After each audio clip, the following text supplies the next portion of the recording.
Salut les amis, bienvenue sur Live AQ avec Lisa, votre présentatrice. J'espère que vous allez très bien. Eh bien moi j'ai pas sommeil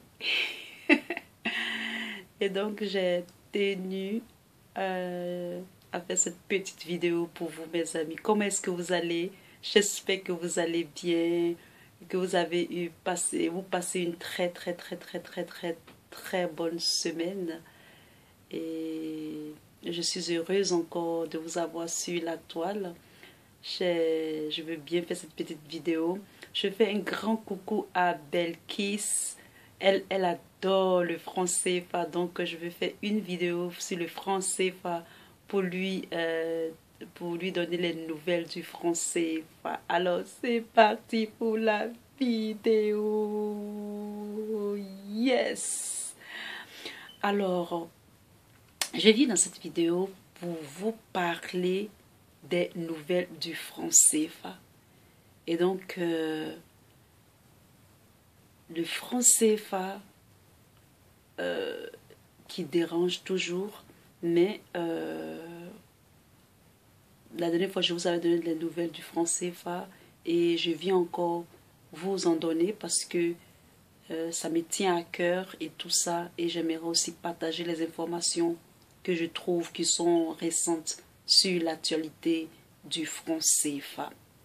Alors, dans cette vidéo, elle s'intitule Franc CFA, la France refuse de négocier.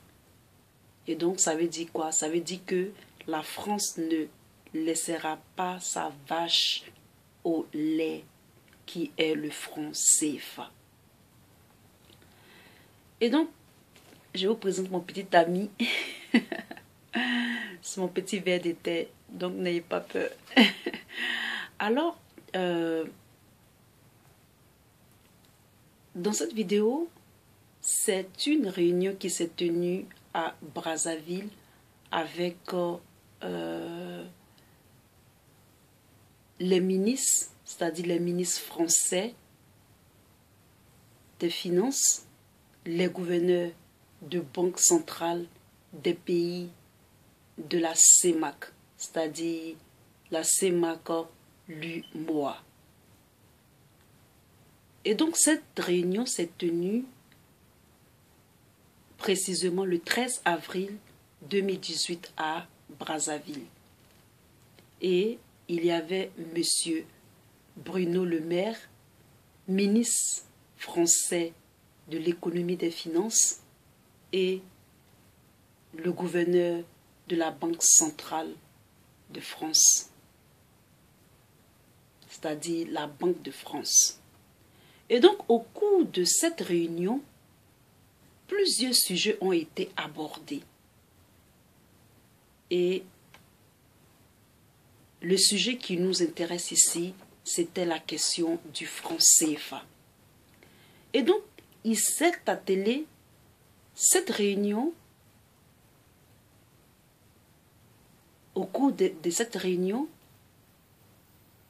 il s'est attelé sur le changement de l'appellation du franc CFA, la révision du système de dépôt des États membres, et vous connaissez déjà le dépôt des États membres, on avait dit que c'était 50% de ce que leur revenait était gardé à la Banque centrale de France, sinon au Trésor français.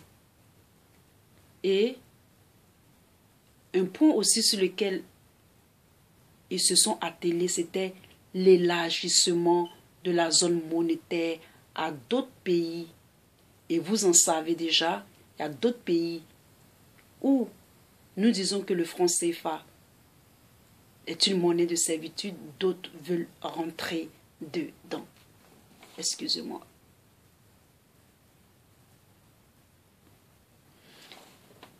Et donc, la position des politiques françaises était claire et nette au cours de cette réunion, et elle était sans contour. Ils avaient dit que qu'il n'était pas question de changer le franc CFA ni de la rattacher à une autre monnaie, par exemple comme le yen ou le dollar. Et donc que eux, c'est-à-dire les politiques françaises, refusent que l'Afrique de l'Ouest se désolidarise avec la zone CEMAC. Et en contrepartie, elle ajoutait que, c'est-à-dire à la Réunion, ils ajoutaient que la France propose 135 millions d'euros d'aide sous condition de contrôle du FMI. Et donc, la question du franc CFA se pose, et cette question, nous le savons que c'est la question de l'histoire du franc CFA, son poids sur les économies à faible revenu, c'est-à-dire les 15 membres qui utilisent le franc CFA, et les échanges surévalués. Et donc, si le franc CFA n'était pas un problème, si ce système monétaire-là ne causait pas de soucis pour ces faibles économies-là, pourquoi est-ce que l'ancien président du FMI, qui est M.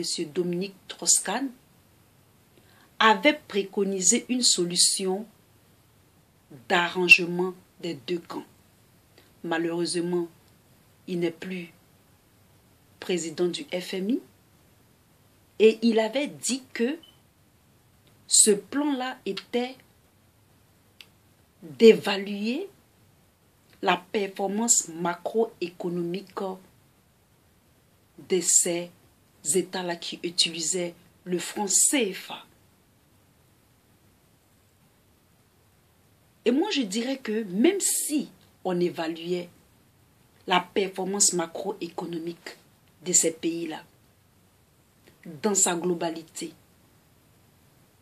est-elle assez légitime pour qualifier l'efficacité de cette monnaie-là utilisée dans ces économies-là? Est-ce qu'on peut vraiment qualifier cette monnaie-là d'efficace pour ces économies qui l'utilisent à travers leur échange import et export, à travers leur progression financière, à travers leur création de richesses? J'en doute fort.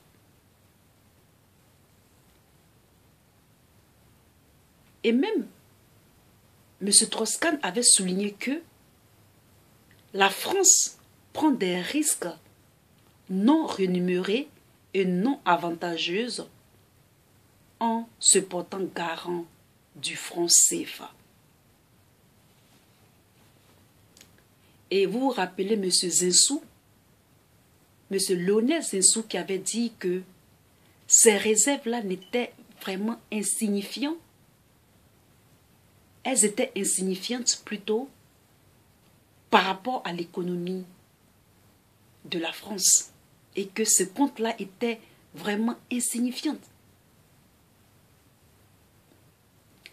Ma question est que pourquoi prend-elle des risques pour une devise étrangère si elle n'est ni rémunérée pour la garantie, c'est-à-dire pour être le garant, et même son existence? Et ensuite, ou en plus, ne pas la laisser, d'accord, évoluer avec d'autres monnaies en place, par exemple le dollar ou le yen, que le franc CFA. Il faut même préciser que même en Europe, il y a des localités qui ont leur propre monnaie. le franc CFA, ils ne veulent pas lâcher le franc CFA. Avec tous les discours qu'ils avaient faits, que le président de la France avait fait, Emmanuel Macron disait que non, que les pays qui veulent quitter le franc CFA peuvent quitter. Et il a dit ça. Mais c'était juste une farce. Cette monnaie a une histoire, a des antécédents nazis. Et donc, c'est un problème. Historiquement, c'est un problème. Qu'on change de nom, qu'on la surévalue, qu'on la dévalue, le système ne change pas. Le système ne change pas. Et donc, comme je vous disais, en Europe, il y a des localités qui ont leur propre monnaie. Par exemple, en 2014, à Montreuil, ils avaient créé une monnaie qu'on appelle la pêche. En Bretagne, il y a la monnaie qu'on appelle, il y a une monnaie qu'on appelle le maillette, ou les éoles, et il y a une autre aussi qu'on appelle le bazouk. Et donc, si des localités peuvent avoir leur propre monnaie, pourquoi pas 14 pays de l'Afrique pris en otage? Et en plus, c'est-à-dire pour atténuer, pour les enfoncer encore plus, on leur donne des aides, c'est-à-dire on leur donne des prêts. Et ces prêts-là est sous contrôle du FMI. Vous comprenez un peu, mes amis? C'est prendre des pays en otage, monétairement, financièrement, économiquement, pour les appauvrir encore plus. Et donc le franc CFA, vraiment le franc CFA, ça va créer un grand problème. C'est pour ça que le président nigérien avait dit qu'il ne veut pas rentrer dans les libres-échanges avec les pays africains à cause du franc CFA. Tout le monde sait, même un enfant de 10 ans sait que le franc CFA n'est pas une bonne monnaie. Si le dollar, au fur et à mesure, perd sa valeur, le franc CFA un jour va perdre sa valeur. Parce que